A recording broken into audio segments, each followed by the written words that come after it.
My maternal grandmother was in her 80s when she was diagnosed with cancer, and she had a relatively peaceful passing.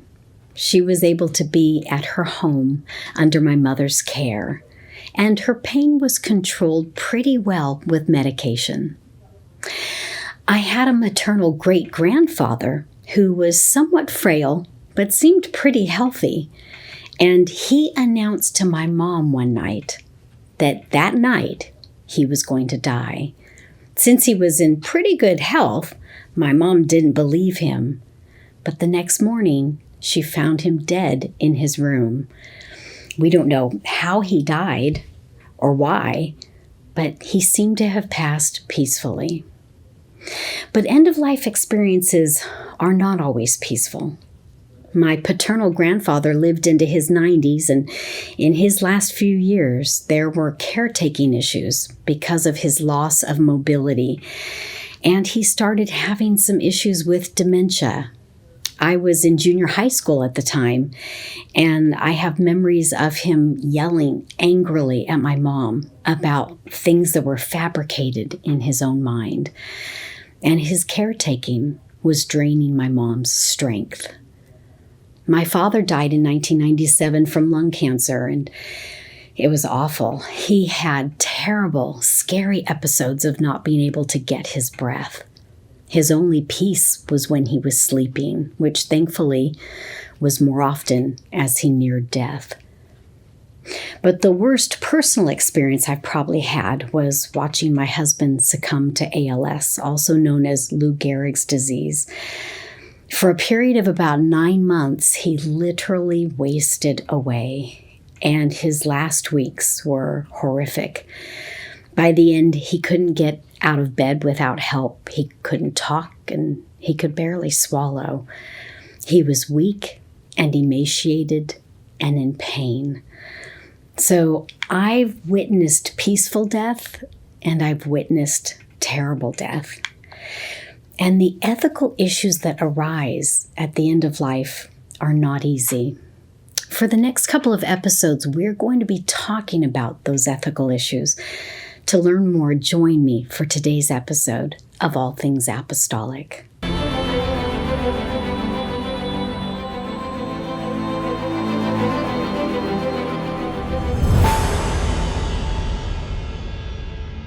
Let's talk for a moment about the end of life from a biblical perspective.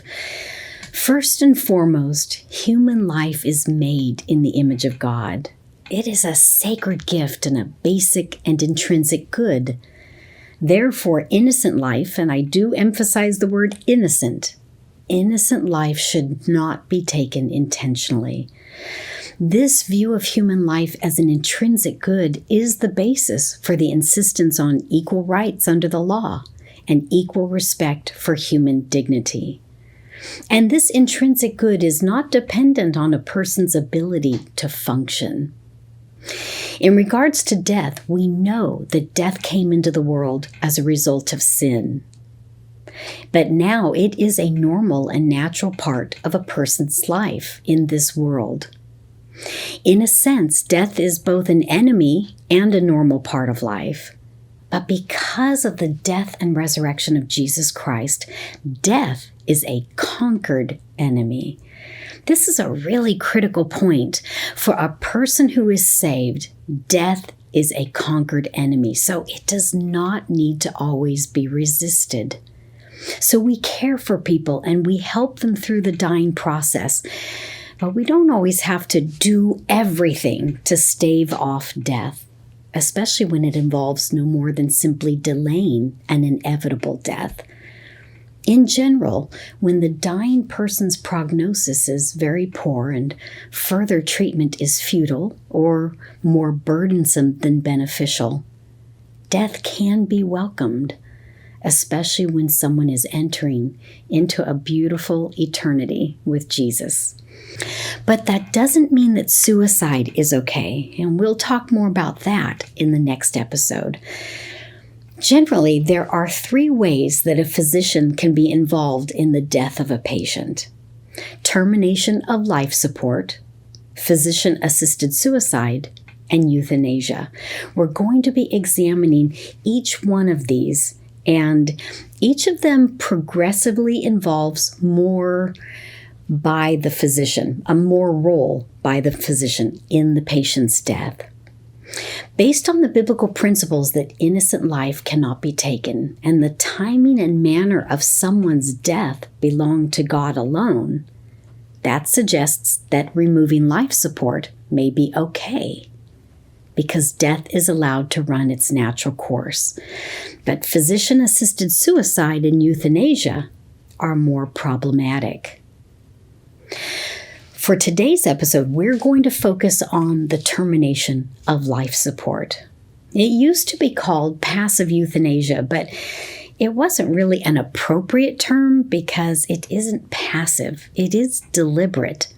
It generally refers to withdrawing or withholding medical treatment from a seriously ill patient and allowing the patient to die. This could include removing a ventilator that is used for breathing support.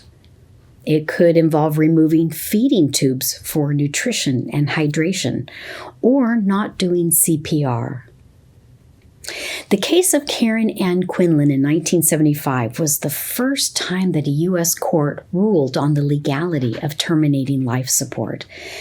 At just 21 years of age, Karen overdosed on drugs and seriously damaged her brain. As a result, she had gone into a coma and lapsed into a persistent vegetative state, meaning that she did not exhibit awareness, voluntarily interact with her environment, or have purposeful movements. A respirator was helping her to breathe, and a feeding tube was giving her nutrition. After 5 months in the hospital, her parents realized that she would probably never regain consciousness. So they requested that her respirator be removed so she could pass away naturally. They recounted a conversation that they had had with her to the effect that if she was ever in a condition like she was in now, she would not want to be kept alive by medical means. But when the parents asked the physicians to disconnect the respirator, the physicians refused, arguing that they would be killing Karen. They viewed the termination of life support as a departure from the standard medical treatment at that time, which was to continue treatment until the patient either died or got better. The hospital viewed the removal of life support as a form of euthanasia. In this country, there is a long tradition based on the 6th commandment, thou shalt not kill, and also the Hippocratic Oath, that has prohibited doctors from assisting in suicide or actively killing their patients. A lower court ruled in favor of the hospital, refusing to grant the family's request.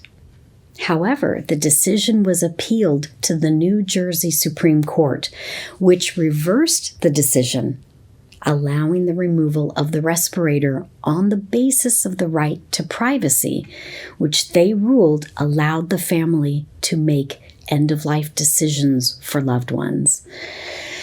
Interestingly, after the respirator was removed, Karen did not immediately die. In fact, she continued to live for another 10 years in a nursing home, breathing on her own until her death in 1985. Her case established the legal precedent for the termination of life support that continued to be clarified in subsequent court decisions. Another interesting case that set a legal precedent was Nancy Cruzan.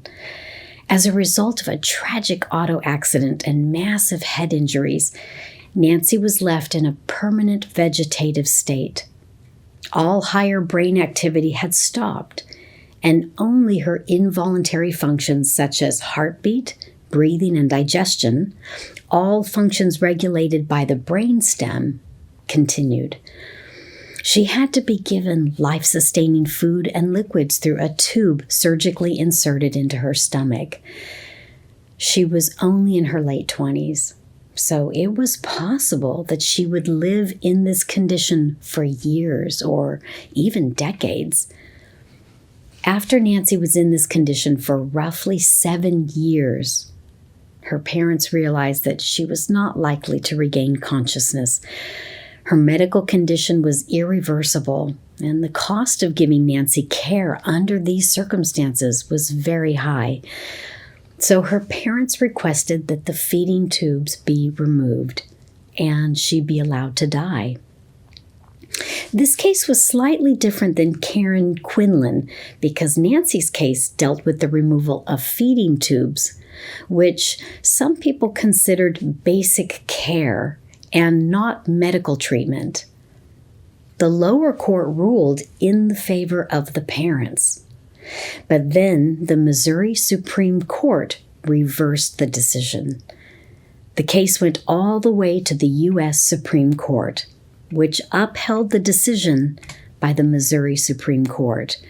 So the family's request to have nutrition and hydration removed was denied. The court ruled that medically provided nutrition and hydration through feeding tubes qualifies as legitimate medical treatment.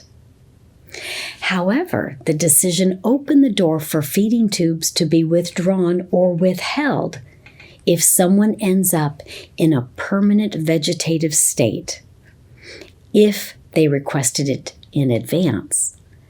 But there had to be clear and convincing evidence of the patient's wish to do so.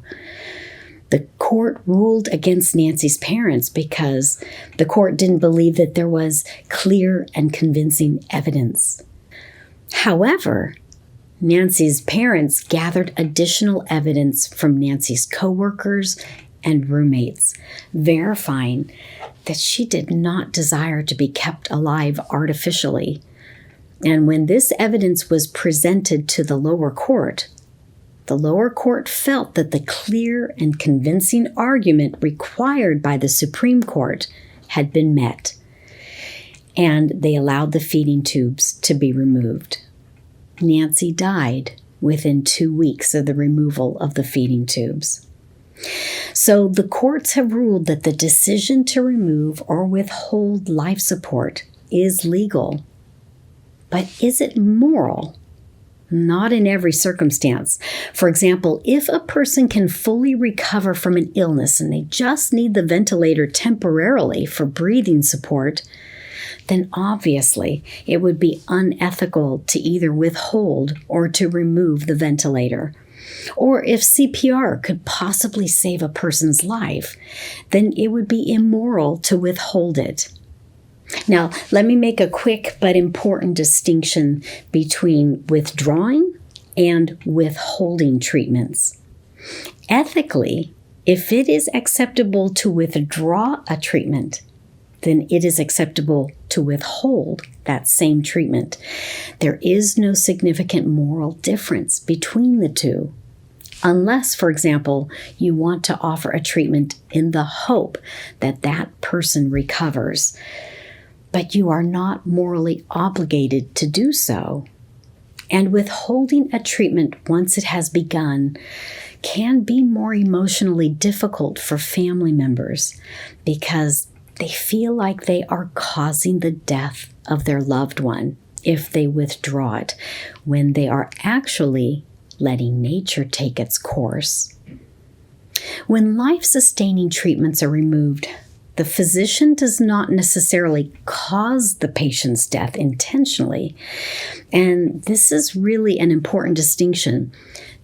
The disease or condition affecting the patient is simply allowed to take its natural course.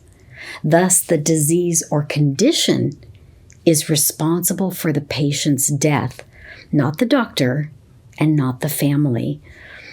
In some cases, death comes quickly when life support is removed, but in other cases, it doesn't. Even though family members or medical professionals may feel that they somehow caused or contributed to the patient's death, morally, that is not the case. Removal of life support does not constitute euthanasia or assisted suicide, since death is not intentionally caused. Termination of life support is generally acceptable under 3 conditions. First, a competent adult patient requests it, either in writing in an advance directive or orally. Second, the treatment is futile or clearly of no benefit to the patient. And third, if the burden to the patient outweighs the benefit. For example, some end-of-life treatments actually increase the level of suffering experienced prior to death. Termination of life support is legal, and competent patients have the right under the law to refuse any form of treatment that they don't want. Some people have suggested that terminating life support is playing God by usurping the prerogative that belongs to God alone. But that charge would only be accurate if removing life support equates to killing a patient. But it doesn't. It is simply allowing death to take its natural course. So it doesn't violate the biblical prohibition against killing innocent persons. Removing a feeding tube is not starving someone to death. And removing a ventilator is not suffocating someone to death, even though it can be so difficult. In both situations, the cause of death is still the underlying disease or condition. In a way, terminating life support can be viewed as a way of turning the patient over to God and entrusting the remainder of his or her days to God. Some people believe that terminating life support violates the principle of the sanctity of life. Since life is sacred, medicine ought to be keeping people alive, and families should do whatever it takes to keep their loved ones alive. However, although life is sacred, it does not follow that medicine is obligated to keep everyone alive at all costs and at all times. This view is called vitalism. Remember, death is a conquered enemy. It does not need to be resisted at all times. It is okay to recognize that death is a doorstep to eternity, and we aren't obligated to use life support simply to delay someone's inevitable death. In doing so, we may be delaying their ability to go to heaven, where they can live forever with Jesus. And here's another key point that's so important to grasp. If the sanctity of life means that medicine is obligated to keep everyone alive at all costs and at all times, then there's a theological assumption that's problematic. There is an assumption that earthly life is the highest good. But it's not. Theologically, the ultimate good for a saved person in the community of God's people is to have eternal fellowship with God. Life here on earth is not the ultimate goal. It's better to describe it as the penultimate good. Some families want medical care at all costs, hoping for a miracle.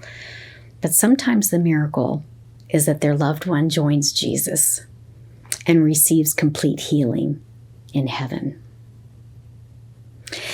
In our next episode, we will address physician-assisted suicide and euthanasia, so be sure to tune in.